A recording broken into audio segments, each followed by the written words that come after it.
I first heard about the AGAPE home when I was 12 years old. Roy and Avis visited my home church in Newfoundland, and I instantly felt a connection to the children at the orphanage. I knew that one day I had to go there. All through my teen years, whenever I heard about the AGAPE home, I felt that same longing and desire. I never fulfilled that dream of mine for various reasons. Fast forward to the present. When I knew Pastor Edwin was in the beginning stages of discussing with Roy and Avis about sending a team to Thailand, I knew I wanted to be a part of that team one way or another. Little did I expect for him to ask if Vaden and I would actually be the team leaders. I think I may have said yes before even asking Vaden, although I was pretty confident he would be on board too. We had no idea what a great responsibility this would be. Our job was to raise enough money to build the 6th house at the orphanage. We needed $80,000 and we only had 4 to 5 months to do it. It seemed impossible. Narrowing down the team was our next step. We needed 10 to 12 individuals who would be committed wholeheartedly to this huge task. When the applications came in, we had 17 of them, and after looking through the names, we knew without a doubt there was no way to narrow down this team. Every individual that applied seemed like such a good fit for the job, and with Pastor Edwin's approval, we allowed all 17 applications to be approved, and the journey began.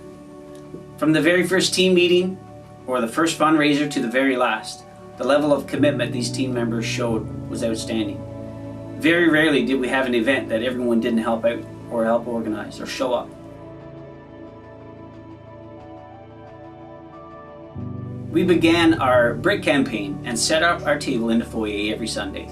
You could see the progress of our fundraising by how big our Lego house was getting. We had 2 soup and chili sales, 2 cold plate sales, a bake sale, family skating, a snowmobile run, a hockey tournament, an online auction, a gospel concert, as well as a few special offerings.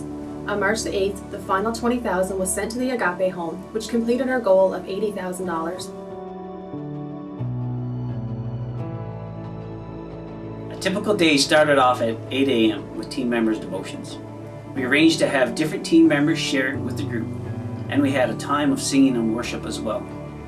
And by 9 a.m., Avis would be calling my phone saying that she's outside in her big truck to take us to the AGAPE home. The first day we arrived at the orphanage, we could see that our involvement with the house construction was going to be limited. As much as we wanted to be a part of the build, the progress of raising the funds and getting it over to them was a little slow, so we could only build as the funds were provided. This meant the construction was not at a point where the team could help due to a lack of experience. They were finishing the inside of the walls with cement. They called this rendering. There was a special skill required to complete this, but they did use a couple guys later in our trip when they could. Greg and Adam, as you can see in the pictures, were helping out quite a bit there. The $80,000 we raised was still used to build that home. On our first day, we took a tour of the grounds.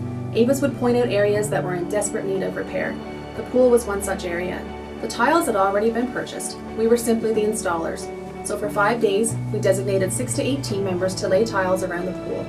We also saw a need in the kids' play yard.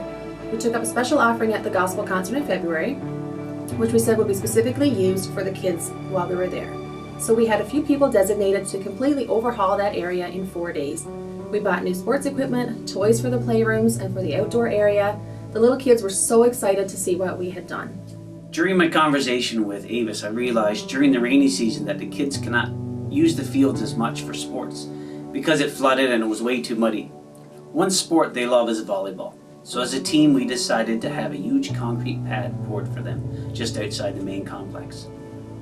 This volleyball court was paid in full by one of our team members. Each day, team members could be seen helping in the nursery, sewing in the sewing room, playing sports with the older kids, painting, and taking the preschoolers on a field trip. But most importantly, they were forming relationships with those kids. Some of you may be thinking we went to build a house and all you see is pictures of everything but. Our goal was to raise the funds so that the house could be built for the AGAPE, and with your help that is happening. Unfortunately, when we arrived, it was at a stage where 20 people would only hinder the work that was happening.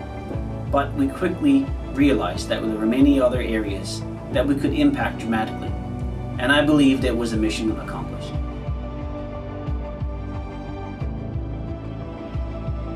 Presently, the house is about 75% complete. The rendering is complete on the inside and on the outside. All the electrical is complete and ready for the cooling system. It's estimated that the house will be complete within 2 months, and then they will work on the landscaping. We are constantly receiving progress reports, and we will update you all with the finished project. They will be having a ribbon cutting event to officially open the house for the kids. This will be an exciting time, and they've been waiting for over 10 years for that moment. I can't single out one thing that impacted me the most. The overall sense of love and life when we stepped foot on the grounds was so tangible. And although we may not have gotten to physically construct that house, the impact that was made in the 10 days we were there was far more valuable to that orphanage than any construction we could ever do. We didn't want the last day to end. The kids were getting ready for bed and we were still lingering around. The tears we all shed as we said goodbye, watching the children standing there with tears trickling down some of their faces, was definitely a sign that this missions trip was all we could have dreamed it would be, and more. Over the next couple weeks, you will see several of our team members give an account of what they experienced and how the trip impacted them. It's going to be a great time. You won't want to miss it.